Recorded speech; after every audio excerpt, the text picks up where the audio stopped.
firman Tuhan pada pagi hari yang indah ini, yaitu dengan topik mengikut Tuhan dengan sungguh-sungguh. Dan ini memang satu keharusan bagi setiap anak-anak Tuhan. Tidak ada dalam firman Tuhan yang mengizinkan kita mengikut Tuhan dengan separuh hati. Jadi memang seharusnya kita harus mengikut Tuhan dengan sungguh-sungguh, dengan segenap hati, dengan segenap jiwa, dengan kekuatanku, ku sembah Kau Tuhan, ku ikut Kau Tuhan. Saudara, kalau kita mau mengikut Tuhan dengan sungguh-sungguh, kita harus mematuhi seluruh firman Tuhan. Kita tidak bisa mengambil sebahagian saja. Apa yang kita suka kita ambil, kita terima. Apa yang kita senangi kita terima, kita pakai. Tetapi apa yang tidak kita senangi kita tinggalkan. Firman Tuhan adalah makanan rohani bagi kita, tetapi bukan sebagaimana makanan badani, saudaraku, yang sudah pernah kita lihat, saudaraku, dalam pesta-pesta di mana satu meja panjang disediakan, dan di atas meja panjang itu disediakan banyak makanan. Lalu kita pun datang dan memeriksa semua makanan itu. Lalu kita ambil makanan apa yang kita sukai, lalu kita tinggalkan makanan apa yang kita tidak sukai. Saudaraku, bukan demikian dengan firman Tuhan. Kita harus menerima seluruh firman Tuhan. Apakah itu merupakan teguran kepada kita, larangan kepada kita, perintah kepada kita, kita terima semua.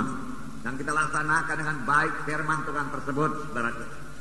Saudara yang kekasih dalam nama Yesus, barulah kita boleh menerima janji-janji Tuhan. Nah, ada 4 perkara, saudaraku, dalam firman Tuhan yang harus kita perhatikan dan patuhi sungguh-sungguh. 4 perkara. Yang pertama, saudaraku, yaitu janji-janji Tuhan, janji-janji Allah. Alkitab berisi banyak janji-janji Tuhan. Kalau Coyonggi berkata sekitar 33.000 janji Tuhan. Ada hamba Tuhan yang lain berkata hanya 7.000 atau 9.000 janji-janji Tuhan. Puji Tuhan, walau 7.000, walau 9.000 itu cukup banyak. Apalagi kalau 33.000, itu membuat saya bersuka cita. Dan saudara bersuka cita tentunya dengan janji-janji Tuhan yang begini banyak. Puji Tuhan, buat kita bersuka cita. Tetapi firman Tuhan bukan hanya berisi janji-janji Tuhan saja. Firman Tuhan juga berisi perintah-perintah Tuhan yang harus kita laksanakan, harus kita patuhi. Perintah-perintah Tuhan. Kalau firman Tuhan berkata lakukan ini, kita harus melakukannya. Berbuat begini, kita harus berbuat. Karena itu perintah Tuhan. Kemudian ada lagi larangan-larangan Tuhan. Jadi saya dilarang menyembah berhala. Ya, itu harus kita patuhi. Ya. Dilarang mencuri, harus kita patuhi. Sebab firman Tuhan berkata jangan kamu mencuri, jangan menyembah berhala, dan banyak larangan-larangan yang harus kita patuhi. Yang keempat, saudaraku, yaitu peringatan-peringatan Allah. Peringatan-peringatan Allah juga perlu kita perhatikan dan kita patuhi. Karena kalau kita tidak perhatikan larangan-larangan Tuhan dan kita melanggar larangan Tuhan, maka bayarannya sangat mahal, saudaraku. Nah, mari kita perhatikan yang pertama sekali, saudaraku, yaitu janji Allah. Janji Allah, begitu banyak janji Tuhan. Saya katakan tadi, saudaraku, ada yang mengatakan 33.000, ada yang mengatakan 9.000, ada yang mengatakan 7.000 janji-janji Tuhan. Haleluya. Saya memang belum pernah menghitungnya. Kalau saudara sudah menghitungnya, saudara mengetahuinya, saudara. Tetapi saya yakin janji-janji Tuhan ini begitu indah bagi anak-anaknya. Dan janji Tuhan ini membuat kita bersuka cita. Dan kalau Tuhan yang berjanji, Tuhan mau menggenapinya. Tuhan tidak berjanji kosong. Dia tidak sebagaimana manusia pada umumnya. Banyak manusia berjanji tapi tidak menepati janjinya. Tetapi kalau Tuhan berjanji, dia pasti menepati janjinya. Walaupun janjinya itu kadang-kadang begitu besar menurut pikiran kita, begitu hebat, begitu luar biasa. Tapi kalau Tuhan sudah menjanjikannya, Tuhan menggenapinya. Dan tidak ada yang mustahil bagi Tuhan, saudara. Yang perlu kita perhatikan, supaya doa kita dijawab Tuhan, saudara. Cuma masih banyak doa yang belum dijawab Tuhan. Padahal saudaraku yang berdoa itu berkata, apa yang saya doakan ini adalah janji Tuhan. Tetapi mengapa belum genap dalam hidup kita? Ada saya dengar anak-anak Tuhan yang berdoa dengan begitu baik, begitu lancar. Dan dia mengutip banyak firman Tuhan, tetapi tidak jaya dalam hidupnya. Di manakah kesalahannya ini? Apakah yang perlu kita perhatikan? Yang pertama sekali, saudaraku, kita perlu memperhatikan kepada siapakah janji Tuhan itu diberikan. Apakah kita termasuk di dalamnya apa tidak?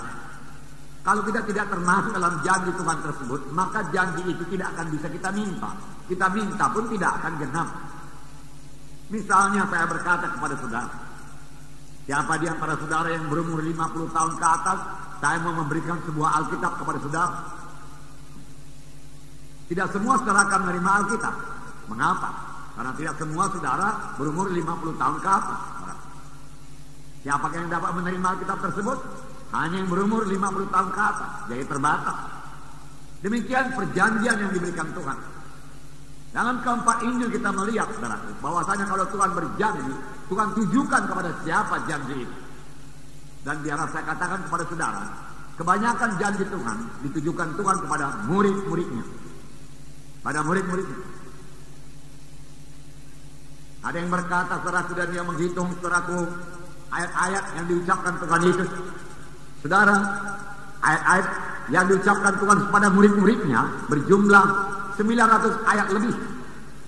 Dan ayat-ayat yang diucapkan Tuhan kepada orang lain pada umumnya, misalnya orang Farisi, Saduki, saudaraku, dan yang lain-lain, kurang daripada 900 ayat. Jadi Tuhan Yesus lebih banyak bicara kepada murid-muridnya daripada kepada orang luar. Ini juga satu pelajaran kepada kita. Kalau saudara pemimpin SKS, wakil sektor atau wilayah, nah saudara mau memberikan saudaraku anggota saudara, maka saudara perlu banyak bicara dengan dia. Sama sebagaimana Yesus banyak bersama-sama dengan murid-muridnya dan banyak mengajar murid-muridnya. Bahkan Tuhan Yesus lebih banyak bicara kepada murid-muridnya daripada kepada orang luar. Tidak heran semua murid-muridnya jadi berhasil berarti menyampaikan maksud Tuhan dalam hidupnya. Demikian juga kita. Kalau kita mau memuridkan orang lain, kita harus, saudaraku, memberi banyak waktu kita, saudaraku, kepada murid kita tersebut, saudaraku. Dan banyak berbicara kepada mereka, saudaraku. Nah, ini adalah sistem magang, saudaraku, yang sudah kita pelajari. Haleluya, saudaraku. Nah, saudaraku yang kasih dalam nama Yesus, kepada siapakah janji Tuhan tersebut? Perlu kita perhatikan. Kalau memang kepada saudara, maka janji Tuhan itu akan genap bagi saudara. Saya katakan tadi Tuhan Yesus banyak bicara kepada murid-muridnya. Siapakah murid Yesus? Saudara berkata Tuhan Yesus memilih 12 murid. Betul. Tetapi sampai sekarang ini masih banyak murid-murid Tuhan Yesus. Apakah kita semua murid? Seharusnya kita semua menjadi murid. Karena perintah Tuhan berkata, kabarkan Injil, jadikanlah sekalian bangsa muridku. Tujuannya yaitu menjadi murid. Tujuannya bukan sekedar selamat saja. Tujuannya bukan sekedar keberkatan saja. Tujuannya bukan sekedar sembuh saja. Tujuannya bukan sekedar jadi orang Kristen saja. Tetapi tujuannya, saudaraku, yaitu menjadi murid. Menjadi murid. Haleluya. Bagaimana kamu menjadi murid?